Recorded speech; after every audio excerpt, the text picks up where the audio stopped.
वो कहते हैं ना कि जब टूटने लगे हौसला तो ये याद रखना कि बिना मेहनत के तख्तो ताज नहीं मिलते और ढूंढ ही लेते हैं अंधेरों में रोशनी, जुगनू कभी रोशनी के मोहताज नहीं होते। सो हाय फ्रेंड्स, नमस्कार, स्वागत है आप सभी का हमारे इस YouTube channel RK help classes में। सो फ्रेंड्स, जैसा कि मैंने आप लोगों को कल वादा किया था कि मैं आप लोगों को हमारे क्षेत्र के एक ऐसे विद्वान व्यक्ति से मिलवाऊंगा जिससे मिलकर आप लोग बहुत ही ज़्यादा प्रसन्नता का, बहुत ही ज़्यादा खुशी का अनुभव प्राप्त करेंगे। सो फ्रेंड्स, आज मैं आप लोगों को अपने क्षेत्र की एक ऐसी प्रतिभा से रूबरू कराना चाहता हूं जिससे मिलकर आप लोग बहुत ही ज़्यादा अपने अंदर भी प्रतिभा जगाने के लिए तत्पर भी होंगे, उत्सुक भी होंगे और प्रयास करेंगे हम लोग कि उन्हें पूरा अंत तक आप लोग सुनिए, क्योंकि वो आप लोगों को हर एक तरीके से इंस्पायर करने का प्रयास करेंगे। सो फ्रेंड्स, मैं आप लोगों को मिलवाने जा रहा हूं आज श्री सतीश श्रीवास्तव जी से। धन्यवाद। जैसा कि आज हम लोग देख रहे हैं आजकल की अंकल, जैसे मान लीजिए कि लॉकडाउन हुआ, लॉकडाउन के बाद अभी स्थितियां ऐसी हैं कि तमाम स्टूडेंट्स ऐसे हैं जो इस समय ये निर्धारित नहीं कर पा रहे हैं कि उनको अपने पाठ्यक्रम को किस प्रकार से पढ़ना है। तमाम बच्चे डिमोटिवेट भी हो जाते हैं कभी कभी कि हमें जो 30% सिलेबस गवर्नमेंट द्वारा रिड्यूस किया गया है उसकी सही जानकारी कहाँ से प्राप्त हो सके। देखिए क्या बच्चे जो हैं वो उनको सही जानकारी ना मिल पाने से वो परेशान हैं। तमाम किताबें, लिटरेचर जो मार्केट में मौजूद हैं उनको पढ़ते हैं, किसी बुक में ये चीज़ दी गई है, दूसरे में वो चीज़ दी गई है। बच्चों को किसी प्रेस्क्राइब्ड गवर्नमेंट की कोई साइड होगी जहाँ पर ये सिलेबस अवेलेबल होंगे, कितना सिलेबस रिड्यूस किया गया है उसको स्टडी करें, उसके बाद फिर अपना एक टाइम टेबल निर्धारित करें, उसके हिसाब से पढ़ें। समय कम नहीं बच्चों के पास में, समय सफिशिएंट है। जब कोई भी सिलेबस बनाता है तो उसको इस बात को ध्यान में रखकर ही बनाता है कि कितना समय है, बच्चों को कितनी मेहनत करनी है, कैसे। हाँ, तो लेकिन जैसे मान लीजिए, ये तो आपने बात सही कही कि मतलब समय भी अभी बच्चों के पास है, लेकिन तमाम बच्चे इस समय मानसिक रूप से अपने आप को बहुत कमज़ोर महसूस कर रहे हैं। उनको ऐसा लगता है कि मतलब कुछ बच्चे ऐसे हैं जो लॉकडाउन के दौरान भी या फिर अभी भी जो है कोचिंग्स का सहारा लेते थे पढ़ाई के लिए और तमाम चीज़ें करते थे। तो हमारे जो गरीब बच्चों के, जो गरीब फैमिली के बच्चे जो हैं, उनको ऐसा लगता है कि हम लोगों ने कोई कोचिंग क्लासेस नहीं ली, तो अब स्कूल भी ओपन हो चुके हैं। तो क्या आपको नहीं लगता कि उन बच्चों को अपने टीचर्स के ऊपर भरोसा रखना चाहिए कि वो अंत तक, जैसे एग्ज़ाम उनका जब शुरू होगा तो उनके पूरे सिलेबस को अच्छे तरीके से उन्हें बता देंगे? बिल्कुल बिल्कुल, उसमें बच्चों को परेशान होने की ज़रूरत ही नहीं है। परेशानी का सिर्फ एक कारण है कि उनको सही जानकारी नहीं है। अगर वो सही जानकारी हासिल कर लेंगे तो अपने आप उनको लगेगा कि सिलेबस बहुत ज़्यादा नहीं है और किसी के ऊपर बहुत ज़्यादा डिपेंड होने की ज़रूरत नहीं है। और टीचरों पर डिपेंड होना तो ये तो अच्छी बात है, वो उनको गाइड भी करेंगे, उनका सिलेबस पूरा हो भी जाएगा। समय बहुत सफिशिएंट है उनके पास में, अगर वो सिलेबस को डिसाइड कर लेंगे और उसको जानकारी कर लेंगे कितना सिलेबस रिड्यूस किया गया है, उसके बाद वो अपना स्टडी करें और टाइम टेबल बना लें, पढ़ें। पूरा सिलेबस के लिए भी पूरा उनके पास टाइम है और अगर पढ़ेंगे तो निश्चित रूप से सफलता मिलेगी। परेशानी की कोई इसमें बात नहीं है, परेशान होने की कोई ज़रूरत ही नहीं है उनको जो है। जी, सही कहा आपने। लेकिन अंकल, जैसे हम यहाँ पर देखते हैं, अभी एक घटना है हमारे यहाँ जो हुई है हमारे देश में। अब मैं वास्तव में वो बहुत ही ज़्यादा दर्दनाक घटना थी, तो मुझे जहाँ तक जानकारी है वो मैं आपसे बता रहा हूँ, शेयर करने का प्रयास कर रहा हूँ कि एक लड़की थी जो नीट का एग्ज़ाम दी थी। तो उसको किसी माध्यम से पहले नेट से जानकारी ये मिली कि उसका नंबर बहुत ज़्यादा कम है। तो जैसे कि आप भी पहले से जानते हैं कि जैसे मेडिकल में हो गया या फिर IIT में हो गया, कहीं पर भी हो गया, तो बच्चों को पहले से अनुमान लग जाता है कि इतने नंबर अगर हम नहीं पा पाए तो हमें गवर्नमेंट कॉलेज नहीं मिल पाएंगे। हाँ, तो इस कारण से उसने सुसाइड कर लिया। तो अब आप सोच सकते हैं कि बच्चों को किस प्रकार की एजुकेशन यहाँ पर दी जा रही है।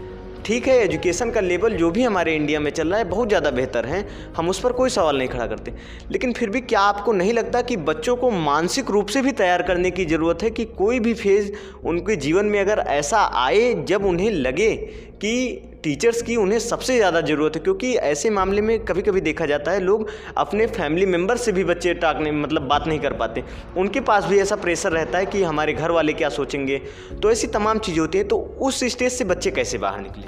देखिए, बच्चों को सही शिक्षा देने की ज़रूरत है और वो कम नंबर पा जाएंगे, सुसाइड कर लेंगे या फ्रस्ट्रेट हो जाएंगे, इसकी आवश्यकता नहीं है। बच्चों को सही जानकारी दी जाए कि कभी ऐसी स्थिति आ जाए तो उनको स्टैंड करना चाहिए, उनको फाइट करना चाहिए और उसके बाद जीत तो उनकी होनी ही है। ये तो 100% डिसाइडेड है कि उनकी जीत होगी अगर वो मेहनत की हैं तो। कभी कभी ऐसा हो जाता है कि उन्हें फर्स्ट स्टेप लगता है कि हम फेल हो रहे हैं, लेकिन अगर वो स्टैंड करते हैं तो पास हो जाते हैं। बच्चों को आजकल सही एजुकेशन मिल नहीं पा रही, कहीं कहीं पर बच्चे फ्रस्ट्रेट हो जाते हैं और बहुत जल्दबाजी में है। हर आदमी इसमें जल्दबाजी में है कि जल्दी से हम टारगेट को अचीव कर लीजिए तो अच्छी बात है, लेकिन इतनी भी जल्दबाजी अच्छी नहीं है कि आप बिना कुछ सोचे समझे कोई डिसीजन ले लें। पूरे सिलेबस को या पूरे अपने समय को या पूरे अपने व्यवस्था को ठीक से ना देखें, इतनी जल्दबाजी कोई निर्णय लेना बहुत अच्छा नहीं है। उस बच्चे ने बहुत अच्छा तो नहीं किया, पहले उसको स्टैंड करना चाहिए था। अगर कम भी आ गया था तो स्टैंड करना चाहिए था, कितना कम क्यों आया खुद को उसको सोचना चाहिए था। उसके बाद में वो सोचता है फिर स्टैंड करता तो शायद उसमें रिवॉल्यूशन कापी के आजकल होते हैं, मान लो 300 नंबर ही मिला था उसको जो है, बाद में आप बता रहे हो कि कुछ ज़्यादा भी हुआ था तो रिवॉल्यूशन उसका लगभग 500 के ऊपर, 550 के ऊपर लगभग 590 नंबर। अब मुझे जहाँ तक क्लियर जानकारी है इस विषय में नहीं है, लेकिन मैं फिर भी बता रहा हूँ कि वो गवर्नमेंट सीट पा जाती उतने नंबर पे। गवर्नमेंट सीट मिले या ना मिले, उसको 300 या उससे कम भी मिले, इससे तमाम व्यवस्थाएं गवर्नमेंट के साथ सब उपलब्ध हैं कि आप गवर्नमेंट के अपनी कॉपी को रिवैल्यूएट कराइए, वहाँ से आपको पूरी जानकारी मिलेगी कि आपको कितने नंबर मिले हैं, किस नंबर में कट गया है, फिर आपको रिफ्रेश होने का एक मौका मिल जाएगा, फिर से तैयारी करिए, आगे बढ़ जाएंगे आप। अगर आपके सारे फंडामेंटल्स क्लियर हैं तो 100% आपको सफलता मिलेगी, इसमें कोई डाउट नहीं है। इस बच्चों को परेशान नहीं होना चाहिए।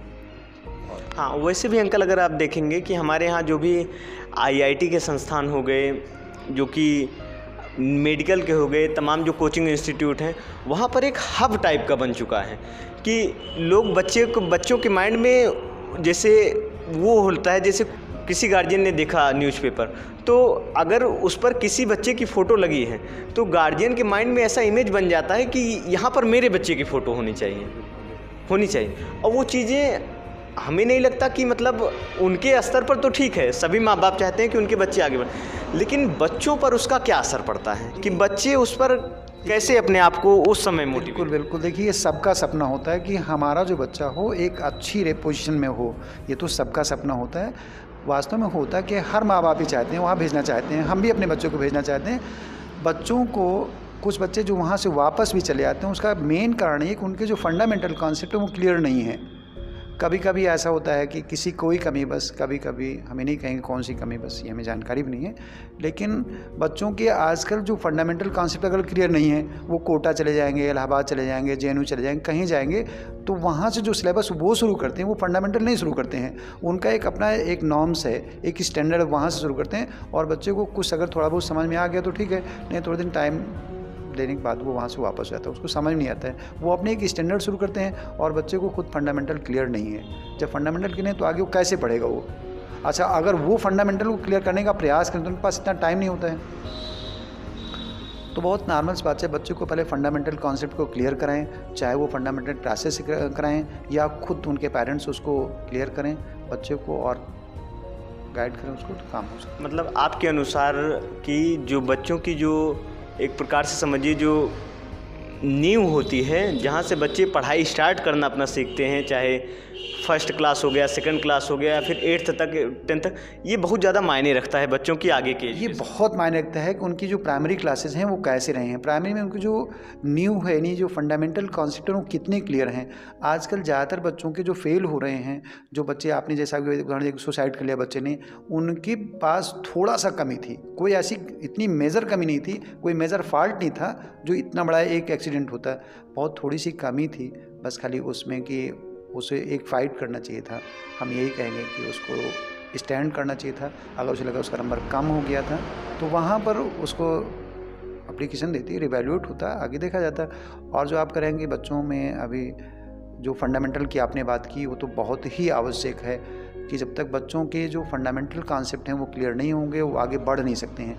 कभी कभी कुछ ट्रिक्स से कुछ 2-4 सवाल बच्चे लगा लेते हैं, लेकिन बाद में जब उनसे सवाल किए जाते हैं या वो अपने आप को इवैल्यूएट करते हैं तो कमज़ोर पाते हैं, वहाँ से फ्रस्ट्रेट हो जाते हैं, वो वापस आ जाते हैं। जैसे अगर हम बात करें आपकी अपनी एजुकेशन के दौर पर, जिस भी प्रकार से रहा हो आपका दौर, तो क्या आपको नहीं लगता कि जितनी भी चीज़ें हैं इस संसार में, वो सब कुछ जितना लोग समझते हैं क्या उतना कठिन है, या फिर उससे बहुत ज़्यादा आसान है, हम लोगों ने उसे कठिन बना दिया है? नहीं, देखिए, कठिन और आसान कोई चीज़ नहीं होता, सब चीज़ नॉर्मल होती है। ना जानकारी ही परेशानी का कारण होती है, ना जानकारी ही कठिन होता है। अगर जानकारी मिल जाएगी तो वो आसान हो जाएगा। ना जानकारी कठिनता का एक कारण होता है। और जो जहाँ तक आपने हमारे लोगों की बात की, तो उस समय हम लोगों की परिस्थितियाँ बहुत अच्छी नहीं रही, और हमारी क्या, पूरे भारत की सही नहीं रही। सबके पास परेशानी थी, और उन परिस्थितियों में हम लोग थोड़ा बहुत स्टडी किए, अपना आगे बढ़े, और आगे बढ़ रहे हैं धीरे धीरे, बच्चे भी आगे बढ़ रहे हैं। लेकिन आपका ये जो सपना है कि हमारे क्षेत्र से भी कुछ बच्चे आईआईटी में जाएं, कुछ बच्चे मेडिकल में जाएं, तो आप इसके लिए प्रयास भी कर रहे हैं, और हम वैसे भी देखते हैं कि आप क्लासेस में कितना ज़्यादा अपना योगदान देते हैं बच्चों के साथ। तो आप इसी प्रकार से अपनी मेहनत में निरंतरता बनाए रखिए। और मैं पूरे आरके हैब क्लासेस की तरफ से आपने हमारे लिए इतना अधिक समय निकाला, इसके लिए तो मैं आपका बहुत बहुत आभारी हूँ। मैं बता नहीं सकता कि मैं आपका ये ऋण कैसे, किस कार्य से मैं आपका ऋण चुका सकता हूँ, लेकिन फिर भी मैं आपको ये विश्वास दिलाता हूँ कि आपकी ये जो बातें हैं वो हमारे स्टूडेंट्स तक पहुँची, और उन्होंने आपकी सारी बातों पर ध्यान दिया है, और आगे वो लोग आपको इसी प्रकार से कभी अगर ज़रूरत होगी, जब भी बच्चे हमारे डिमोटिवेट होंगे, तो आपको फिर से यहाँ पर आना पड़ेगा और अपना एक्सपीरियंस हम लोगों के साथ शेयर करना पड़ेगा। बिल्कुल बिल्कुल बिल्कुल बिल्कुल बिल्कुल आएंगे, और आपको जितना बताएंगे, आपको जितना बन। चलिए, धन्यवाद।